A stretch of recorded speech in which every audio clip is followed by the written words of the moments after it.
हमारा आज का पहला लेसन है टेल्स ऑफ भोला ग्रैंडपा।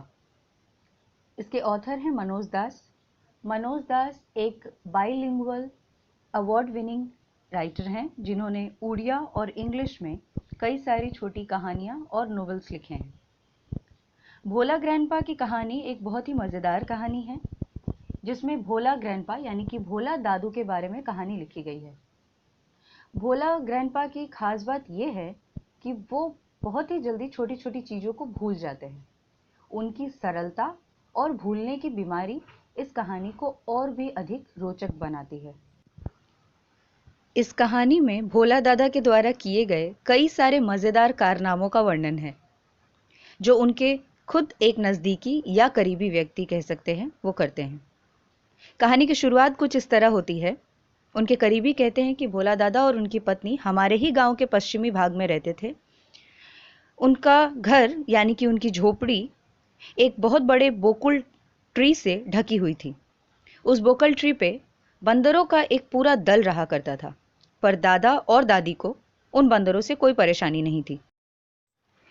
पहली कहानी एक चांदनी रात की है जब भोला दादा की ये करीबी बहुत छोटे थे और अपने गांव के चौकीदार के कंधों पर बैठकर गांव के दूसरे लोगों के साथ ये किसी त्योहार को मनाकर वापस अपने गांव की ओर लौट रहे थे।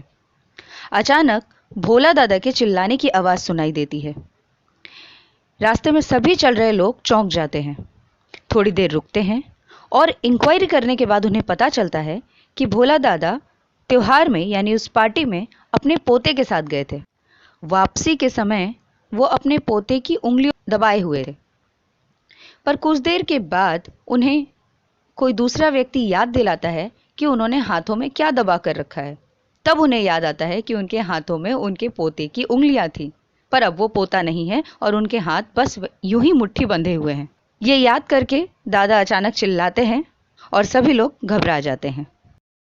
वक्ता के पिताजी अपने दो मित्रों के साथ पार्टी में वापस जाते हैं और वहां काफी मशक्कत के बाद उन्हें भोला दादा का पोता दिखाई देता है जो कि एक गाय के पेट के नीचे आश्रय लेकर बैठा हुआ था।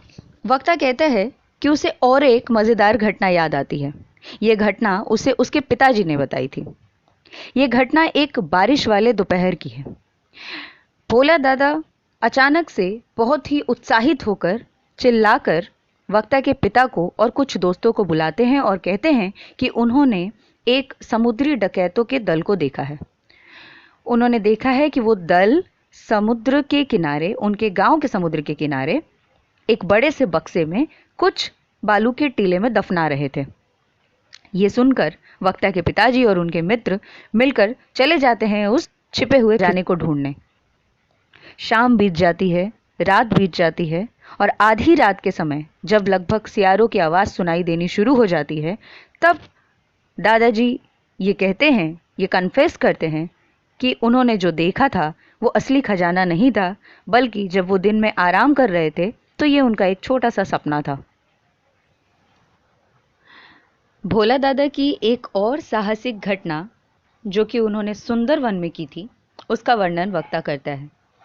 ये उन दिनों की बात है जब रॉयल बंगाल टाइगर्स बहुत ही आराम से स्वतंत्र जंगलों में घुमा करते थे। लोग अकेले निकलने से डरा करते थे और सिर्फ दल बनाकर ही जंगलों में जाया करते थे और शाम होने से पहले जंगलों से लौट आया करते थे। एक शाम जब भोला ग्रैंडपा अपने साप्ताहिक बाजार से वापस लौट रहे थे, तब उन्हें अचानक करीबन 5 गज की दूरी से कुछ गुर्राने की आवाज़ सुनाई देती है।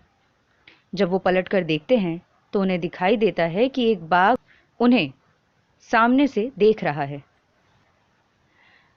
भोला दादा जब बाघ को देखते हैं तो वो उछलकर सामने के बरगद के पेड़ पर चढ़ जाते हैं। बाघ उन्हें देखता है, दहाड़ता है और पेड़ के चारों ओर करीबन 100 चक्कर लगाने के बाद थककर वहीं पास में बैठ जाता है, पर वो अपनी आंखें भोला ग्रैंडपा पर टिकाए रखता है। रात बीतती जाती है, जंगल और ज़्यादा गहरा सन्नाटा छा जाता है और अंधकार फैल जाता है। भोला ग्रैंडपा अभी भी बाघ की आवाज़ को सुन पा रहे थे। बाघ रह रहकर अपनी पूंछ पटकता है और पूंछ और पत्तों के सरकने से आवाज़ें आती रहती हैं। इस तरह घंटों बीत जाते हैं। कबूतरों की आवाज़ से भोर होती है। भोला ग्रैंडपा पेड़ से नीचे उतरते हैं और उन्हें सामने टीले पर से लोगों का दल जाता हुआ दिखाई पड़ता है। वो उतरते हैं और उनसे रिक्वेस्ट करते हैं कि उनमें से कोई उन्हें थोड़ा पानी पीने को दे।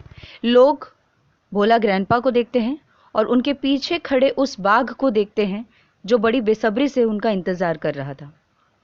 लोग हक्के बक्के रह जाते हैं। उनमें से एक व्यक्ति उनसे पूछता है कि आखिर ऐसा क्या राज है कि आप उस भूखे बाघ के सामने से उतर कर चले आए और उसने कुछ भी नहीं किया। इतना साहस आप में कैसे आया? बाघ वहीं पास में अपने शरीर के अंगों को खींच रहा था, अंगड़ाइयाँ ले रहा था और जम्हाइयाँ ले रहा था। जब भोला ग्रैंडपा उस बाघ को देखते हैं तब उन्हें पिछले रात की सारी घटना याद आती है। वो अपने होश खो देते हैं और डर में वो बिना पीछे मुड़े सीधा भागकर अपने घर चले जाते हैं। ऐसी मज़ेदार कहानियों के साथ हमें छोड़कर भोला ग्रैंडपा 95 वर्ष की उम्र में एक सुबह चले गए। उनकी 85 वर्ष की पत्नी अपना खेद व्यक्त करते हुए कहती है कि शायद आज ये सांस लेना भूल गए। Thank you.